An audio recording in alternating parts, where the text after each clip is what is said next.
আমার শিক্ষাগুরু আর উনি আমার জীবনের আদর্শ। তোর বাড়িতে 2-4 দিন আমাকে থাকতে দিবি? আগে মা দেখো, আসতে যখন চাইছি তখন কি বলবো বলো? হ্যাঁ সত্যি যা ভালো বোঝো করো তোমরা দুই বাবা ছেলে তো একেবারে দয়ার সাগর। এই শোনো, তোমরা দুজন রাজি হয়ে গেলে তো? হ্যাঁ, আমি এবার কেন খারাপ হবো? হ্যাঁ, তবে একটা কথা আমি কিন্তু প্রথমেই পরিষ্কার করে বলে দিচ্ছি তোমাদের। ওই যে বলো না কটা দিনের জন্য এখানে থাকবে, ওই কটা দিনেই যেন সীমাবদ্ধ থাকে ওর থাকাটা। হ্যাঁ, কটা দিনের জন্য? চুপ করো। শোনো, তোমরা যদি ভেবে থাকো যে এই বাড়িতে থেকেই ও পড়াশোনাটা করবে, তাহলে আমি কিন্তু সেটা অ্যালাউ করব না।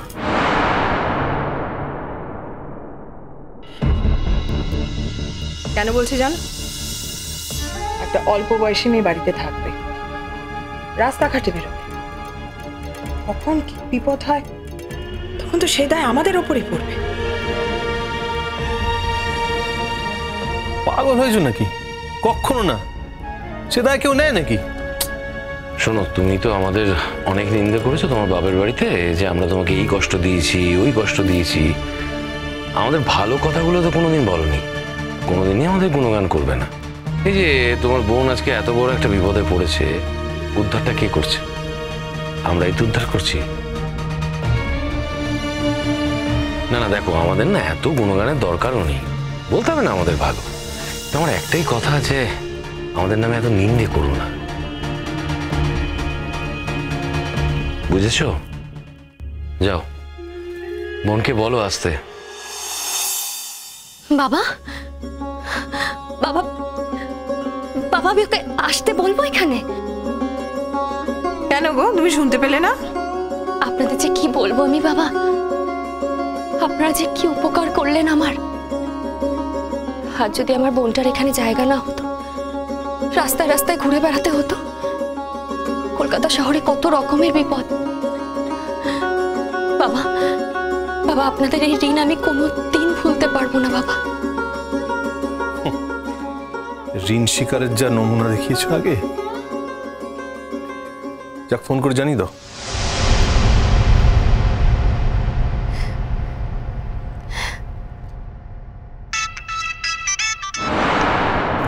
হ্যাঁ দিদি, দিদি বল, কিছু হবে না? না কে বলেছে হবে না?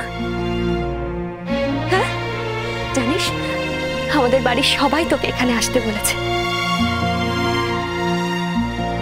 তুই এক্ষুনি চলে আয় মোহর, কতদিন তোকে দেখি, তোকে খুব দেখতে ইচ্ছা করছে রে, তাড়াতাড়ি চলে আয়। এই দিদি, তুই কাঁদছিস কেন? বোকামি, কাঁদিস না, এই তো আমি চলে আসছি, এসে সব বলবো তোকে। জানিস দিদি, কাল আমার জীবনের সবচেয়ে বড় চ্যালেঞ্জের দিন। কালকে আমাকে খুব ভালো করে ইন্টারভিউ দিতে হবে, আমি সারা রাত পড়ব।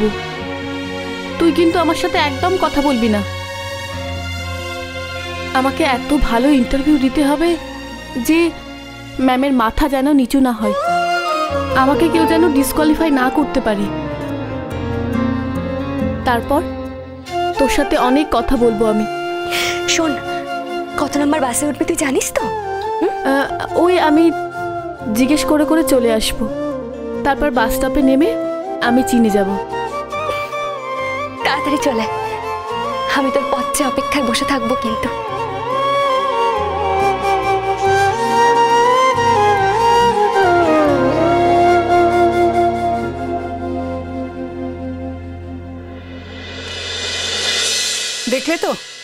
দেখলে তো কি কাণ্ডটা করলে ঠাকুরপো।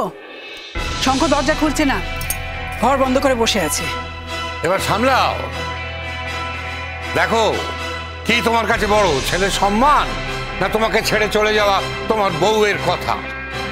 তোমরা আমাকে কেন ব্লেম করছো? আমি কি করেছি? মাঝে মাঝে আমার তো মনে হয় এই ব্যবসা আমার কোনো পরিশ্রমই নেই, এই এত বড় জার্নিতে আমার কোনো কন্ট্রিবিউশন নেই। এই শোন মেজদা, এক বজ্ঞার মতো কথা বলিস না তো। আজকে যে ঘটনাটা ঘটেছে তাতে শঙ্কর যদি কিছু একটা করে ফেলে, পারবি নিজেকে নিজে কৈফিয়ত দিতে? কি করবে? কি এমন করেছি যে কিছু করবে? একটা মেয়ে ইন্টারভিউ দিতে আসবে আর শঙ্কর বলেছে সে নিজে সেখানে থাকবে, ব্যাস। মেয়েটার সামনে তুমি মহারাজের মাথাটা হেঁট করে দিলে, যেখানে মহারাজ বলছে যে মেয়েটাকে ওই কলেজে ভর্তি হওয়ার জন্য ইন্টারভিউ দিতে দেবে না, তখন তুমি মহারাজের সামনেই বললে যে হ্যাঁ ইন্টারভিউ হবে, এবং অ্যাজ এ ডিরেক্টর তুমি সেটা করতেই পারো। কেন বলেছিলে কথা? জানো তো ঠাকুরপো, আমি কিছুতেই বুঝে উঠতে পারছি না, কিছুতেই বুঝতে পারছি না তোমার এই দিন দিন বুদ্ধি নাশ হওয়াটা। ছি ছি ছি, এতগুলো বছর পেরিয়ে গেছে, সে কবে ছেড়ে চলে গিয়েছিল তোমার জীবনটা নষ্ট করে, তোমার ছেলের জীবনটা নষ্ট করে। আচ্ছা, ও চাইলেই কি তোমাকে কথা বলতে হবে? তুমি কথা বলতে বাধ্য? কি আছে তোমাদের সম্পর্কের মধ্যে? এখন তো মনে হচ্ছে আমরাই ভুল করেছিলাম, আমরাই বোধহয় প্রতিবাদ করেছিলাম। তোমার কোনো প্রতিবাদ করার ইচ্ছে ছিল না, আমরা বলেছিলাম বলেই তুমি করেছিলে, তাই তো? দাঁড়াও দাঁড়াও দাঁড়াও বৌদি, অনেকগুলো প্রশ্ন একসাথে করে ফেলেছো, আমি একটা একটা করে উত্তর দিচ্ছি। প্রথমত, আমার জীবন অত ঠুনকো নয় যে কেউ এসে ধ্বংস করে দিয়ে চলে যাবে, অদ্বিতীয় পারেনি। আর দ্বিতীয়ত, যদি শঙ্খের কথা বলো, এটা ঠিক যে শঙ্খ মাকে ছাড়া থেকেছে, তা বলে ওর জীবন ধ্বংস হয়ে যায়নি। ও ভালো লেখাপড়া করেছে, তোমরা ওর ভালো করে দেখভাল করেছো, সব ঠিকঠাক আছে। হ্যাঁ, ও একটু মেজ আছে, কিন্তু ওর রাগ যদি অদিতি থাকতো তাহলে এরকম হতো না, সেটা আমি জানি। কিন্তু ওকেও তো বুঝতে হবে এই পৃথিবীতে সবার মা সব সময়ের জন্য বেঁচে থাকে না, অদিতি মরে যেতেও পারতো। হ্যাঁ, এই কথাটা ভেবে তুমি নিজেকে সান্ত্বনা দিতে পারো, কিন্তু মহারাজকে সান্ত্বনা দিতে পারবে না। একটা কথা আমি কিছুতেই বুঝতে পারছি না মেজদা, যে তুই অদিতি রায়চৌধুরীর ফোনটা এন্টারটেইন করতে গেলি কেন? আচ্ছা ঠিক আছে, করছিস, সেটা তোর পার্সোনাল ব্যাপার, তুই যা ইচ্ছা কর, কিন্তু ওনার রিকোয়েস্টটাকে তুই আমাদের ফ্যামিলিতে নিয়ে আসলি কেন? দাঁড়া দাঁড়া দাঁড়া, ফ্যামিলির মধ্যে এনে ফেললাম মনে? নিশ্চয়ই এনেছো। আমি যখন মেয়েটাকে প্রায় কাটিয়ে দিয়েছি, তখন তোমার হঠাৎ এত দরদ উতলে উঠলো কেন বুঝতে পারলাম না। কেন আবার বর্দা? এর পেছনে ডক্টর অদিতি রায়চৌধুরী ছিলেন তাই? বাবা, এত প্রেম এখনো? খবরদার বলছি, তুই যে সম্পর্কে ছোট সেটা কিন্তু মাঝে মধ্যে তুই ভুলে যাস। ভুলে যাই কারণ তোর জন্য। কই, বর্দার জন্য তো ভুলি না, বাড়ির অন্য কারোর জন্য তো ভুলি না। তুই এরকম ছেলে মানুষই করিস, তাই আমাকে ভুলতে হয়। তাহলে এখন আমি কি করব বলো? ঠিক আছে, কাল মেয়েটাকে ইন্টারভিউতে না আসতে আমি বলে দিচ্ছি। কলেজটা কি ছেলে মানুষের জায়গা? তাহলে এই কথাগুলো বলছো কেন? মেয়েটা যে পয়েন্টগুলো বলেছে সেগুলো কি আমরা অগ্রাহ্য করতে পারি? মেয়েটা যদি আরটিআই করতো তাহলে তো আমাদের বলতে হতো কেন আমরা ওর ইন্টারভিউ নিইনি। আমরা হাজারটা কারণ দেখাতে পারতাম, বলতে পারতাম মেয়েটা আমাদের সঙ্গে ইলবিহেভ করেছে, বলতে পারতাম মেয়েটা কলেজে ভর্তি হওয়ার আগে আমাদের একজন বোর্ড অফ ডিরেক্টরের ঘরেতে পারমিশন ছাড়া রাত কাটিয়েছে। পারমিশন ছাড়া মানে? তোমরা কি আমাকে মানুষ মনে করো না? পারমিশন তো আমি দিয়েছিলাম। সব কথা যে বলতে হবে তার তো কোনো মানে নেই। ও, তার মানে মিথ্যে কথা বলে মেয়েটার সঙ্গে জেতার চেষ্টা করবো, তাই তো? আরে মেয়েটা যে কে সেটাই তো আমি বুঝতে পারছি না। তাই তো, তাই তো। সত্যি ঠাকুরপো, শুধু অদিতি বলেছে বলে তুমি এত ব্যস্ত হয়ে পড়েছো? আর মেয়েটার যে বর্ণনা শুনলাম, ওর কথাবার্তার ধরন যা শুনলাম, মানে সাংঘাতিক সাংঘাতিক। শোনো, তোমাকে বলছি, শোনো, ওই মেয়েটা আমাদের কলেজে ভর্তি হলে না, কলেজের পরিবেশটাই নষ্ট হয়ে যাবে। বৌদি, তুমি নিশ্চিন্ত থাকতে পারো, আমি তোমাকে 100% শিওর হয়ে বলছি যে ওই মেয়েটা কলেজে ভর্তি হওয়ার এগেনস্টে এতগুলো লোক রয়েছে যারা ওর ইন্টারভিউ নেবে।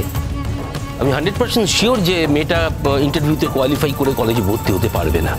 আর শঙ্খ হয়তো রাগ করেছে, কিন্তু তা বলে শঙ্খ এমন কিছু করে বসবে না যার জন্য তোমরা এত টেনশন করছো। না না না না, সে কথা বললে হবে না। ছেলেটাকে কোলে পিঠে করে আমরা মানুষ করেছি, আমরা জানি ওর কষ্টটা কি, ওর যন্ত্রণাটা কি। তুমি বাপ হয়ে ওর কষ্টটা বুঝতে চেষ্টা নাও করতে পারো, কিন্তু আমাদের পক্ষে সেটা সম্ভব না। ঠিক এই কারণে অদিতি রায়চৌধুরীকে আমরা কোনো দিন মেনে নেব না। ছেলেবেলায় বাচ্চাটা যখন মা করে কাঁদতো, তখন তোমার এই বৌদি ওকে কোলে পিঠে করে মানুষ করেছে। বাবা, কত রাত জেগে বসে থাকতাম, মাঝরাত্রে উঠে বসে থাকতো ছেলে, কাঁদতো মা করে। তা মা কোথায়? সে তো কলেজে পড়াতে গেছে স্বাবলম্বী হবে বলে। সত্যি কথার একটা লেয়ার থাকে তো বৌদি, তাই জন্য সত্যি কথা বললে সবটা সত্যি কথা বলতে হবে। কিরকম? বারে শঙ্খ কেন মাঝরাতে উঠে কাঁদতো? তার কারণ হচ্ছে ওর মাকে এ বাড়িতে তোমরা অ্যালাউ করতে না। কেন অ্যালাউ করতে না? তার কারণ সে চাকরি করতে চেয়েছিল এবং স্টিক করেছিল যে সে চাকরি করবে এবং করেছিল, এবং তাই জন্য তোমরা তাকে এ বাড়িতে আসতে বারণ করে দিয়েছিলে। একবার ভেবে দেখো তো, কোনোদিন কি ভেবেছিলে যে নিজের বাচ্চার জন্য অদিতি কতটা কষ্ট পেয়েছিল? হ্যাঁ, কিন্তু সে বারবার ফোন করেছিল, এবারে দরজার সামনে এসে দাঁড়িয়েছিল পর্যন্ত, কিন্তু এমনও দিন গেছে যে তোমরা মুখের ওপর দরজা বন্ধ করে দিয়েছিলে। ও, তাহলে এখন আমাদেরই সব দোষ? আমি কোনো দোষ গুণের বিচার করতে আসিনি, তোমরা কথাটা তুলে তাই বললাম। সবসময় তোমরা করছো কেন? আমরাই ওকে বার করে দিয়েছি, আমরাই দরজা খুলিনি। তুমি কি চেয়েছিলে নাকি ও চাকরি করুক? আমি চাইনি। তাহলে শুধু আমাদের দোষ দিচ্ছিস কেন? আমিও তো সমান অপরাধী।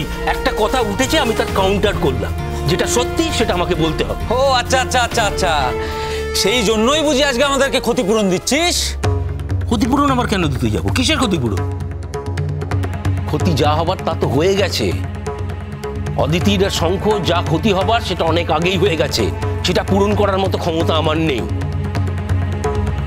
শঙ্খ এমন একটা ব্যক্তিত্ব তৈরি হয়েছে যে নিজের কথাকে পৃথিবীর শেষ কথা বলে মনে করে, যে নিজের মাকে হেট করে, কোনো মহিলাকে সম্মান করে না। আর আমার বাবা হিসেবে খুব খারাপ লাগে যে আমার সামনে দাঁড়িয়ে শঙ্খ যখন কোনো মহিলার সাথে খারাপ ব্যবহার করে, আই ফিল শেম। আর এই কথাটা বলতে আমার কোনো অস্বস্তি নেই।